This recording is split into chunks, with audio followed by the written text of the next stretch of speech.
Tape www.suividecolosénégal.com. À École au Sénégal, c'est facile, tu n'as qu'à te connecter. Tape École au Sénégal, les leçons sont beaucoup plus détaillées. Bonjour chers élèves, donc bienvenue sur École au Sénégal, donc Michel Niass, professeur des SVT. Avec vous donc pour la suite de nos cours sur la reproduction chez les mammifères, donc le thème 7 avec les cours SVT en terminale S1. Donc on a commencé cette leçon avec, nous l'avons dit, donc la présentation des deux appareils génitaux qui, on le rappelle, ont le même plan d'organisation avec donc à chaque fois les gonades, les voies génitales, les glandes annexes et les organes d'accouplement, que ce soit pour le mâle comme pour la femelle. Ensuite, parce que la compréhension aussi de l'anatomie, j'insiste beaucoup là-dessus, permet de mieux comprendre, surtout chez la femme, le comportement donc, des fonctions dans les deux cas. Ensuite, nous sommes intéressés aux deux cellules clés, donc le gamète mâle et le gamète femelle, avec respectivement donc l'étude détaillée de la spermatogenèse et de l'ovogenèse. Nous en sommes maintenant à la physiologie. On appelle la physiologie donc l'étude du fonctionnement d'un organe, d'un appareil. Ici, la dernière fois, nous avons vu chez l'homme que les testicules donc sont des glandes mixtes. On appelle glandes mixtes une glande qui a une fonction exocrine, production de gamètes, et une fonction endocrine, sécrétion d'hormones qui, comme vous le savez, régissent, contrôlent le fonctionnement de ces appareils avec à chaque fois toujours des hormones qui sont parfois d'origine haute, les hormones hypothalamiques, la GnRH, les hormones qui sont hypophysaires, la FSH et la LH, qu'on appelle donc les hormones gonadotropes, les gonadotrophiques, et enfin les hormones testiculaires, donc essentiellement on a cité la testostérone avec ses effets et n'est-ce pas l'inhibine. Chez la femme, on a entamé en précisant d'abord des différences majeures. La première différence majeure concerne le fonctionnement. Ici, on a un fonctionnement cyclique avec des cycles répétitifs qui durent environ 28 jours.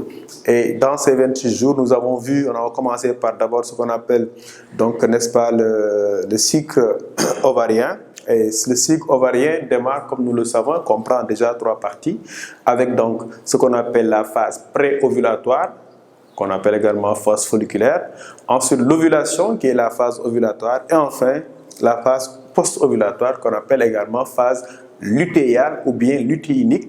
Et dans chaque phase, on a expliqué donc les détails. Ensuite, on a parlé du cycle des températures corporelles, avec, nous l'avons dit, donc 2 parties essentiellement à comprendre, à retenir. La température corporelle chez la femme est inférieure légèrement évidemment à 37 avant le 14e jour, donc durant la phase folliculaire, alors qu'au moment de l'ovulation, c'est un indicateur d'ailleurs de ce phénomène, il y a une hausse légère là aussi, mais perceptible de la température chez la femme qui dépasse légèrement 37.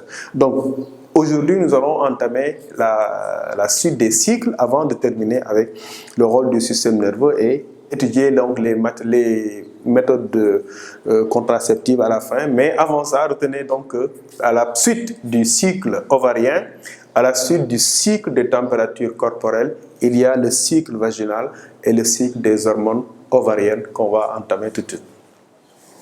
Donc par rapport au cycle vaginal, il faut savoir qu'il y a des modifications qui sont assez discrètes chez la femme, mais chez les rongeurs notamment, il y a des modifications qui sont beaucoup plus importante avec donc un épaississement de l'épithélium vaginal qui se charge entre autres de globules blancs, de leucocytes. Mais retenir également chez la femme, il y a ce qu'on appelle donc le cycle surtout de la glaire cervicale. Donc la glaire cervicale est un liquide sécrété par ce qu'on appelle le col de l'utérus. Ce liquide qu'on appelle la glaire cervicale, on avait donné son rôle qui est très important lors de la fécondation parce que c'est durant sa traversée que se fait ce qu'on appelle la capacitation des gamètes mâles. Donc durant la phase folliculaire, on a une glaire cervicale qui est plus ou moins dense, n'est-ce pas? Et cette densité donc qui de la glaire cervicale donc, est conservée sous le contrôle évidemment des hormones ovariennes jusqu'aux alentours du 14e jour. On remarque qu'aux alentours du 14e jour, la glaire cervicale devient plus lâche et permet donc un passage plus facile des gamètes entre les mailles donc, de cette glaire cervicale qui constitue donc un liquide sécrété par, je l'ai dit, le col de l'utérus, un liquide qui joue un peu un rôle de filtre sélectif par rapport aux gamètes mâles qui ne peuvent traverser que s'ils sont plus ou moins en bon état. Donc c'est un filtre important qui permet entre autres d'éliminer les gamètes anormaux, les gamètes qui sont trop lents, donc tous les gamètes mal formés. Le dernier cycle concerne donc le cycle des hormones ovariennes. Donc le cycle des hormones ovariennes, c'est très important de tenir ce cycle parce que c'est les hormones ovariennes. On avait annoncé qu'il s'agit essentiellement des œstrogènes.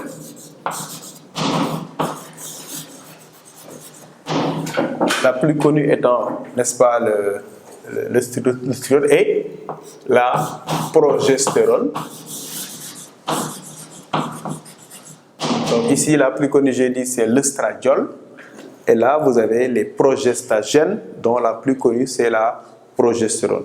Donc, comme je l'ai dit tout à l'heure, il y a 3 phases chez la femme.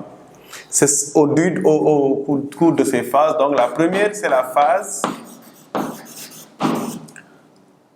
folliculaire. Donc, la phase folliculaire dure du 1er au 14e jour. Alors, durant cette phase, il faut remarquer qu'on a un follicule qui est tout à fait en phase de développement, mais qui n'est pas encore un follicule mûr. Donc, durant cette phase, il y a augmentation progressive de la quantité d'œstrogènes. Il faut remarquer que les œstrogènes ont des effets. Donc, parmi les effets des œstrogènes, il y a entre autres le développement des caractères sexuels secondaires. Évidemment, ce sont des effets qui sont combinés avec les effets de la progestérone. Donc, il y a également l'intervention de ces œstrogènes durant le cycle utérin. On avait dit que le cycle utérin a lieu en même temps que le cycle vaginal, en même temps que le cycle évidemment des hormones ovariennes. Donc c'est des cycles qui sont synchrones et qui ont lieu tous pendant le cycle de 20 jours, pendant donc la période de 20 jours. Et bien, remarquez également que plus on s'approche du 14e jour, plus le taux d'œstrogène augmente. Ce qui est logique, parce que les œstrogènes sont sécrétés par la thèque interne. La thèque interne est une partie du follicule. Nous savons que du 1er au 14e jour, le follicule qui était un follicule petite taille augmente, se développe. Donc quand une structure comme le follicule se développe, cela sous-entend que les éléments constituant le follicule, en l'occurrence la thèque interne, se développent également. Donc c'est logique que du 1er au 14e jour, le follicule augmente, en même temps les sécrétions folliculaires, parce qu'on peut appeler donc les œstrogènes comme des sécrétions folliculaires, augmentent. Donc voilà pourquoi durant 14 jours, on a un taux exponentiel, une augmentation exponentielle donc du taux d'œstrogène qui atteint évidemment au maximum à l'approche du 14e jour. Nous avions dit que c'est l'événement en réalité qui déclenche sur le plan hormonal l'ovulation, parce que c'est ce taux élevé d'œstrogène qui va inverser le rétrocontrôle qui était jusque-là négatif et qui va devenir positif, ce qui va entraîner, n'est-ce pas, ce qu'on a appelé le pic de LH. Donc ça, c'est pour la phase folliculaire. Ne pas oublier que durant cette phase folliculaire, le taux d'œstrogène est au plus bas, ce qui est logique aussi, parce que le taux de progestérone est au plus bas, parce que la progestérone est sécrétée par ce qu'on appelle la thèque interne. Et la thèque interne, si vous connaissez bien le cycle ovarien, on a dit qu'on l'obtient, le corps jaune, on l'obtient à la fin de la phase folliculaire, donc après l'ovulation, durant ce qu'on avait appelé la phase lutéinique. La deuxième étape ici, c'est la phase on va dire, ovulatoire. La phase ovulatoire. Donc, La phase ovulatoire, en langage simple, c'est l'ovulation. Cette phase ovulatoire a lieu au 14e jour. 14e jour. Donc, au 14e jour, nous savons qu'il y a un phénomène important qui est l'ovulation. C'est la rupture, n'est-ce pas, et de la paroi de l'ovaire et de la paroi de ce qu'on appelle donc le follicule mûr qui éclate et libère un ovocyte qui est bloqué, on l'a dit, en métaphase 2. Un ovocyte 2 bloqué en métaphase 2. Alors, il faut remarquer qu'il y a un contrôle hormonal très, très subtil qui va avoir lieu au 14e jour. Donc, le 14e jour, il y a une élévation du taux d'œstrogène. Élévation du taux d'œstrogène. La conséquence directe, c'est un rétrocontrôle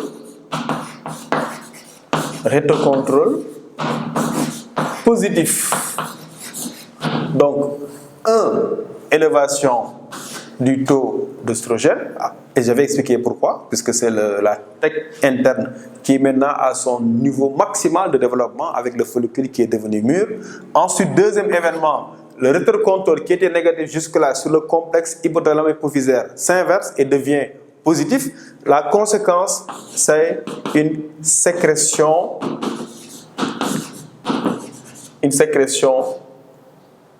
accrue de FSH et de LH. Et ceci équivaut à ce qu'on appelle un pic de LH.